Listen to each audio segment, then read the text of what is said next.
I'm doing something a little different this week because I've got a shocking stat of the week and a quote of the week, and they're all rolled into one. You'll see why in a moment. There's so many practical aspects of the net zero by 2050 agenda that's been ignored. I mean, with the overall cost of getting there at the top of the list.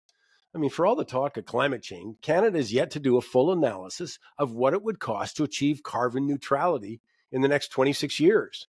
Maybe that's not a surprise. Come on, the Parliamentary Budget Officer, Yves Giraud, found that government had not done a cost benefit analysis on a single program of their, $60 billion in the green climate agenda. I mean, simply put, they don't know which ones work, which ones are more effective, less effective, all of that stuff.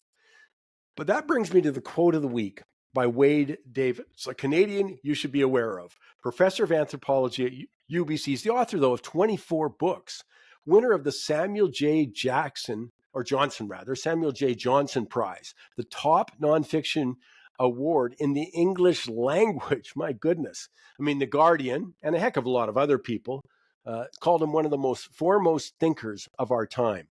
Washington Post David Ignatius says that Wade Johnson has the gift for saying the unsayable. Boy, that's perfect. What a heck of a compliment.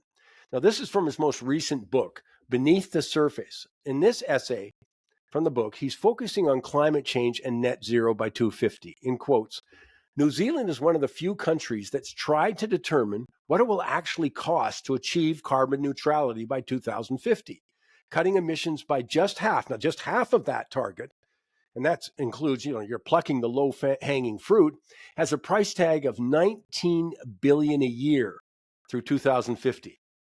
Getting to net zero by 2050 will be much more difficult, with anticipated costs of $61 billion a year, more than the country spends on social security, welfare, health, education, police, courts, defense, the environment, and every other part of government combined. Given the expected temperature increase in 2100, this decision to go net zero by 2050 would postpone the warming we expect to see on January 1st, 2100, by about 3 weeks. Wow. 19 billion a year to get halfway, 61 billion to get the full way per year.